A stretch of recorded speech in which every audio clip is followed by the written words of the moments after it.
Hi guys, ಎಲ್ರಿಗೂ ನಮಸ್ಕಾರ. ಇವತ್ತು ನೋಡುವಂಥದ್ದು ಫುಲ್ ಬಾತ್ರೂಮ್ ರಿನೋವೇಷನ್ ವರ್ಕು. ಈ ಬಾತ್ರೂಮಲ್ಲಿ ಫಸ್ಟ್ ಇಂಡಿಯನ್ ಇದ್ದಿದೆ. ಕಸ್ಟಮರ್ ಯಾರನ್ನ ಕರೆಸಿ ವೆಸ್ಟರ್ನ್ ಮಾಡಿದ್ದಾರೆ. ಆಮೇಲೆ ತೋರಿಸ್ತೀನಿ ನಿಮಗೆ ಅದು ಇಂಡಿಯನ್ನಿಂದ ವೆಸ್ಟರ್ನ್ ಯಾವ ಥರ ಮಾಡಿದ್ದಾರೆ ಅಂದ್ಬಿಟ್ಟು.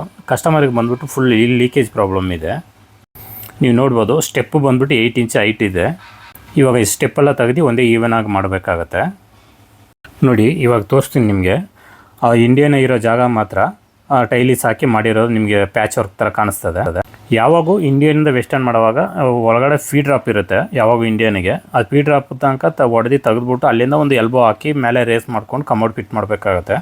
ಅವ್ರು ಆ ಥರ ಮಾಡಿಲ್ಲ. ಅದು ಇಂಡಿಯನ್ ಒಳಗಡೆ ಪೈಪ್ ಇಟ್ಬಿಟ್ಟು ಹಂಗೆ ಸಿಮೆಂಟ್ ತುಂಬಿಬಿಟ್ಟು ಮೇಲೆ ಮಾತ್ರ ಟೈಲ್ ಹಾಕ್ಬಿಟ್ಟಿದ್ದಾರೆ. ಅವಾಗ ಏನಾಗುತ್ತೆ ಅಂದರೆ, ಈ ಮೇಲೆ ಇರೋ ಸ್ಲೋಪ್ ಫುಲ್ಲು ಇಂಡಿಯನ್ಗೆ ನೀರು ಹೋಗೋ ಥರ ಕೊಟ್ಟಿರ್ತಾರೆ.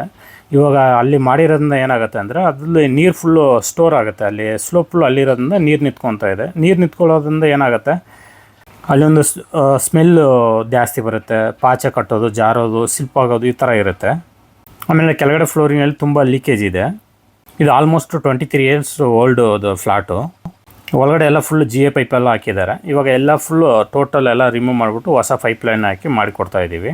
ನೋಡಿ, ನಿಮ್ಗೆ ಗೋಡೆ ನೋಡಿದ್ರೆ ಗೊತ್ತಾಗ್ಬೋದು. ಇವ್ರ ಗೋಡೆಯಲ್ಲಿ ಇಷ್ಟೊಂದು ಲೀಕೇಜ್ ಇದೆ. ಕೆಳಗಡೆ ಫ್ಲೋರ್ನಲ್ಲಿ ಇನ್ನೂ ತುಂಬ ಲೀಕೇಜ್ ಇದೆ.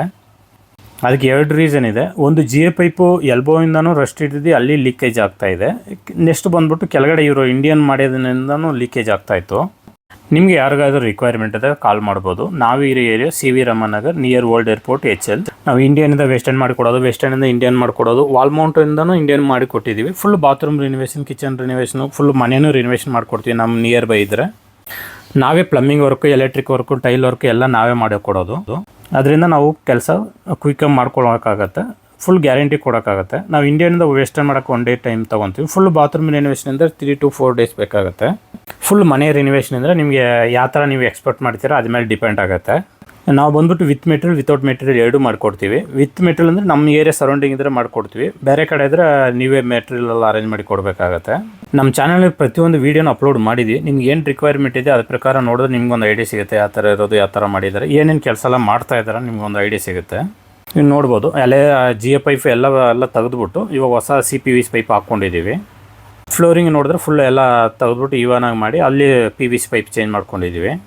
ಕಸ್ಟಮರ್ ಇದು ಬಂದುಬಿಟ್ಟು ರೆಂಟ್ ಹೌಸ್ ಕೊಡೋದ್ರಿಂದ ಎಲ್ಲ ಬೇಸಿಕ್ ಮಾಡ್ಕೊಂಡಿದ್ದಾರೆ. ಯಾವುದು ವಾಲ್ ಮೌಂಟೆಡು, ಡೈವರ್ಟರ್ ಸಿಸ್ಟಮ್ ಈ ಥರ ಹಾಕ್ಕೊಳ್ಳಿಲ್ಲ. ನಿಮ್ಗೆ ಯಾವ ಥರ ಬೇಕಂದರೆ ಆ ಥರ ನಾವು ಮಾಡಿಕೊಡ್ತೀವಿ. ಅದ್ರ ಮೇಲೆ ಡಿಪೆಂಡ್ ಆಗುತ್ತೆ ಅಮೌಂಟು. ನಿಮ್ಗೆ ಏನು ರಿಕ್ವೈರ್ಮೆಂಟ್ ಇದ್ರೂ ಒಂದು ಫೋಟೋ ಹಿಡಿದು ವಾಟ್ಸಪ್ ಮಾಡಿದ್ರೆ ಚೆಕ್ ಮಾಡಿಬಿಟ್ಟು ನಿಮಗೆ ಏನು ರಿಕ್ವೈರ್ಮೆಂಟ್ ಇದೆ ಅದೇ ಪ್ರಕಾರ ನಾವು ಕೊಟೇಶನ್ ಕಳಿಸ್ಕೊಡ್ತೀವಿ. ನಿಮ್ಗೆ ಓಕೆ ಅಂದರೆ ಒಂದು ಡೇಟ್ ಫಿಕ್ಸ್ ಮಾಡ್ಕೊಂಡು ಅದು ಮಾಡಿಕೊಡ್ತೀವಿ. ಇದಕ್ಕೆ ಬಂದ್ಬಿಟ್ಟು ಫ್ಲೋರಿಂಗ್ ಬಂದ್ಬಿಟ್ಟು ನಾರ್ಮಲ್ ಸಿಮೆಂಟು ಯೂಸ್ ಮಾಡ್ತೀವಿ. ವಾಲ್ಗೆಲ್ಲ ಬಂದ್ಬಿಟ್ಟು T02 ರಾಫ್ ಸಿಮೆಂಟ್ ಯೂಸ್ ಮಾಡ್ತಾಯಿದ್ದೀವಿ ವಾಲ್ ಟೈಲಿಸ್ಗೆ. ವಾಲ್ ಟೈಲ್ಸ್ ಬಂದ್ಬಿಟ್ಟು 2x4 ಸೆಲೆಕ್ಟ್ ಮಾಡ್ಕೊಂಡಿದ್ರು. ಫ್ಲೋರಿಂಗ್ ಬಂದ್ಬಿಟ್ಟು 2x2. ಈ ಬಾತ್ರೂಮ್ 3 ಡೇಸ್ನಲ್ಲಿ ಮುಗಿಸ್ಕೊಟ್ಟಿದ್ದೀವಿ. ತುಂಬ ಕಡೆ ನೋಡಿದ್ರೆ ಬಾತ್ರೂಮ್ ಲೀಕೇಜ್ ಇರುತ್ತೆ. ಅದು 2 ರೀಸನ್ ಇರುತ್ತೆ. ಒಂದು ಬಾತ್ರೂಮ್ನಲ್ಲಿ ಫ್ಲೋರಿಂಗ್ ಪ್ರಾಪರಾಗಿ ಎಪಾಕ್ಸಿ ಮಾಡಿಲ್ಲ ಅಂದರೂ ನಿಮಗೆ ಲೀಕೇಜ್ ಆಗುತ್ತೆ. ಆ ಥರ ಇರೋದಕ್ಕೆ ನಾವು ಎಪಾಕ್ಸಿ ಮಾಡಿಕೊಡ್ತೀವಿ. ಕೆಲವೊಂದು ಕಡೆ ಪೇಪರ್ ಜಾಯಿಂಟ್ ಇರುತ್ತೆ, ಕೆಲವೊಂದು ಕಡೆ ನಾರ್ಮಲ್ ಜಾಯಿಂಟ್ ಇರುತ್ತೆ, ಕೆಲವೊಂದು ಕಡೆ ಪೇಸರ್ ಇಟ್ಟು ಹಾಕಿರ್ತಾರೆ. ಇದಕ್ಕೆಲ್ಲ ಕೆಲವೊಬ್ರು ಏನು ಮಾಡ್ತಾರೆ ಅಂದರೆ ವೈಟ್ ಸಿಮೆಂಟ್ ಹಾಕ್ತಾರೆ, ಗ್ರೌಟಿಂಗ್ ಹಾಕ್ತಾರೆ. ಅದು ಡೀಪ್ ಕ್ಲೀನಿಂಗ್ ಅಥವಾ ಆಸಿಡ್ ವಾಶ್ ಮಾಡುವಾಗ ನಿಮ್ಗೆ ಹೊರಟೋಗುತ್ತೆ. ಅದು ಆವಾಗ ಲೀಕೇಜ್ ಪ್ರಾಬ್ಲಮ್ ಜಾಸ್ತಿ ಬರುತ್ತೆ. ಎಪಾಕ್ಸಿ ಮಾಡಿಕೊಂಡ್ರೆ ನಿಮ್ಗೆ ಆಲ್ಮೋಸ್ಟ್ 10 to 15 ಇಯರ್ಸ್ ಲೈಫ್ ಇರುತ್ತೆ. ಎಪಾಕ್ಸಿ ನಾವು ಮಾಡಿಕೊಡ್ತಾ ಇದ್ದೀವಿ. ನಮ್ಮ ಚಾನಲ್ನ ಅದು ಅಪ್ಲೋಡ್ ಮಾಡಿದ್ದೀವಿ. ಅಲ್ಲಿ ನೋಡಿದ್ರೆ ನಿಮ್ಗೆ ಒಂದು ಐಡಿಯಾ ಸಿಗುತ್ತೆ ಯಾವ ಥರ ಮಾಡ್ತಾರೆ ಅಂದ್ಬಿಟ್ಟು. ತುಂಬ ಜನ ಕಮೆಂಟ್ ಮಾಡ್ತೀರಾ ನಮ್ಮ ಇನ್ಸ್ಟಾಗ್ರಾಮ್ನಲ್ಲಿ, ಒಂದು ಬಾತ್ರೂಮ್ಗೆ ಎಷ್ಟು ಚಾರ್ಜಸ್ ಮಾಡ್ತೀರಾ ಹೆಂಗೆ ಅಂದ್ಬಿಟ್ಟು. ಅದು ನಾವು ಹೇಳೋಕ್ಕಾಗಲ್ಲ. ಯಾಕಂದರೆ ಒಬ್ಬೊಬ್ರಿಗೆ ಒಂದೊಂದು ಥರ ರಿಕ್ವೈರ್ಮೆಂಟ್ ಇರುತ್ತೆ. ಒಬ್ಬೊಬ್ರದ್ದು ಒಂದು ಬಾತ್ರೂಮ್ ಒಂದೊಂದು ಸೈಜ್ ಇರುತ್ತೆ. ಅದ್ಮೇಲೆ ಅಮೌಂಟ್ ಡಿಪೆಂಡ್ ಆಗುತ್ತೆ. ಅದರಿಂದ ನೀವೇನು ಮಾಡಬೇಕಂದ್ರೆ ಒಂದು ಫೋಟೋ ಹಿಡಿದು ವಾಟ್ಸಪ್ ಮಾಡಿಬಿಟ್ಟು ನಮ್ಗೆ ಈ ಥರ ರಿಕ್ವೈರ್ಮೆಂಟ್ ಇದೆ ಅಂದರೆ ಕರೆಕ್ಟಾಗಿ ಎಕ್ಸಾಕ್ಟಾಗಿ ಎಷ್ಟು ಅಮೌಂಟ್ ಆಗುತ್ತೆ ನಾವು ತಿಳಿಸ್ಕೊಡ್ತೀವಿ. ನಿಮ್ಗೆ ಓಕೆ ಅಂತ ಕನ್ಫರ್ಮ್ ಮಾಡಿದ್ರೆ ಒಂದು ಡೇಟ್ ಕೊಡ್ತೀವಿ. ಆ ಡೇಟ್ ಪ್ರಕಾರ ಬಂದು ಮಾಡಿಕೊಡ್ತೀವಿ. ಕೆಲವರಿಗೆ ತುಂಬ ಅರ್ಜೆಂಟ್ ಇರುತ್ತೆ, ಇಮಿಡಿಯೇಟಾಗಿ ಕರೀತಾರೆ. ಆ ಥರ ಇರೋದು ನಾವು ಫ್ರೀ ಇದ್ದರೆ ಬರ್ತೀವಿ. ಬಟ್ ಆ ಟೈಮ್ ಬೇರೆ ಕಡೆ ಕಮಿಟ್ಮೆಂಟ್ ಆದರೆ ನಾವು ಬರೋಕ್ಕಾಗಲ್ಲ. ನಮ್ಗೆ ಯಾವ ಡೇಟ್ ಅವೈಲೇಬಲ್ ಇದೆ ಅಂದ್ಬಿಟ್ಟು ಚೆಕ್ ಮಾಡಿಬಿಟ್ಟು ಹೇಳ್ತೀವಿ. ನಿಮ್ಗೆ ಓಕೆ ಅಂದರೆ ಆ ಡೇಟು ಬಂದು ಮಾಡಿಕೊಡ್ತೀವಿ.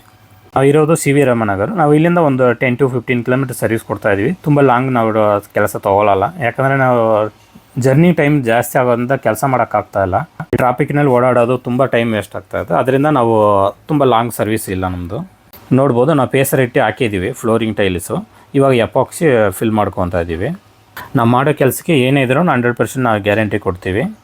ಇವು ನಾವು ಮಾಡಿದ ಮೇಲೆ ಮಾರನೇ ದಿವಸನೇ ನೀವು ಬಾತ್ರೂಮ್ ಯೂಸ್ ಮಾಡ್ಬೋದು, ಏನೂ ತೊಂದರೆ ಇರೋಲ್ಲ. ಇದು ಎಪಾಕ್ಸಿ ಮಾಡಬೇಕಾದ್ರೆ ಮಿನಿಮಮ್ 2 mm ಪೇಸರ್ ಇಟ್ಟು ಹಾಕಬೇಕಾಗತ್ತೆ, ಆವಾಗ ಎಪಾಕ್ಸಿ ಮಾಡೋಕ್ಕಾಗೋದು. ನೋಡಿ ಎಲ್ಲ ಫೈನಲ್ ಆಗಿದೆ, ಈ ಥರ ಬಂದಿದೆ ಫೈನಲ್ ಲುಕ್ಕು. ಈ ಕಮೋಡ್ ಬಂದ್ಬಿಟ್ಟು ಸಿಂಗಲ್ ಪೀಸು ಹಾಕ್ಕೊಂಡಿದ್ದೀವಿ, ಮಿಕ್ಸರ್ ಬಂದ್ಬಿಟ್ಟು ವಾಲ್ ಮಿಕ್ಸರ್ ಹಾಕ್ಕೊಂಡಿದ್ದೀವಿ. ಎಲ್ಲ ಒಂಥರ ಬೇಸಿಕ್ ಮೀಡಿಯಮ್ ರೇಂಜ್ನೇ ಮಾಡ್ಕೊಂಡಿದ್ದಾರೆ ರೆಂಟಿಗೆ ಬಿಡೋದ್ರಿಂದ. ಇದು ವಾಲ್ ಮಿಕ್ಸರ್ ಬಂದ್ಬಿಟ್ಟು ಜಾಗೋರ್ ಹಾಕ್ಕೊಂಡಿದ್ದಾರೆ. ಡೈವರ್ಟ್ರಿ ಸಿಸ್ಟಮೆಲ್ಲ ಹಾಕಿದ್ರೆ ಟೆನೆಂಟ್ ಹೆಂಗೆ ಯೂಸ್ ಮಾಡ್ತಾರೋ ಸುಮ್ಮನೆ ಮೇಂಟೆನೆನ್ಸ್ ಕಷ್ಟ ಅಂದ್ಬಿಟ್ಟು ಎಲ್ಲ ಈ ಥರ ಮಾಡ್ಕೊಂಡಿದ್ದಾರೆ. ಇದು ಮೇಲೆ ಟಾಪ್ ಫ್ಲೋರ್ ಅಂದ್ಬಿಟ್ಟು ಶವರ್ ಬಂದ್ಬಿಟ್ಟು 6x6 ಹಾಕ್ಕೊಂಡಿದ್ದೀವಿ, ಯಾಕೆ ತುಂಬ ದೊಡ್ಡ ಶವರ್ ಹಾಕಿದ್ರೆ ನಿಮ್ಗೆ ಪ್ರೆಷರ್ ಇರೋಲ್ಲ. ಇದು ಕಮೋಡು ಫ್ಲಶ್ ಮಾಡಿ ತೋರಿಸ್ತೀನಿ ನೋಡಿ. ಇದು Parryware brand single piece commode flush ಮಾಡ್ತೀನಿ ನೋಡಿ. ಈ ಥರ ಆಗುತ್ತೆ ಫ್ಲಶ್. ಇದು ಈ ವಿಡಿಯೋ ಇಷ್ಟ ಆಗಿದ್ರೆ ಲೈಕ್ ಮಾಡ್ಕೊಳ್ರಿ. ಏನಾದ್ರು ನಿಮಗೆ ಡೌಟ್ ಇದ್ದರೆ ಕಮೆಂಟ್ ಮಾಡಿರಿ. ಏನು ರಿಕ್ವೈರ್ಮೆಂಟ್ ಇದ್ರೂ ಕಾಲ್ ಮಾಡ್ಬೋದು. ಹಾಗೆ ನಿಮ್ಮ ಫ್ರೆಂಡ್ಸ್ ಸರ್ಕಲ್ನ ಯಾರಿಗಾದ್ರೂ ರಿಕ್ವೈರ್ಮೆಂಟ್ ಇದ್ದರೆ ವಿಡಿಯೋ ಅವ್ರಿಗೆ ಶೇರ್ ಮಾಡಿರಿ. Thank you for watching.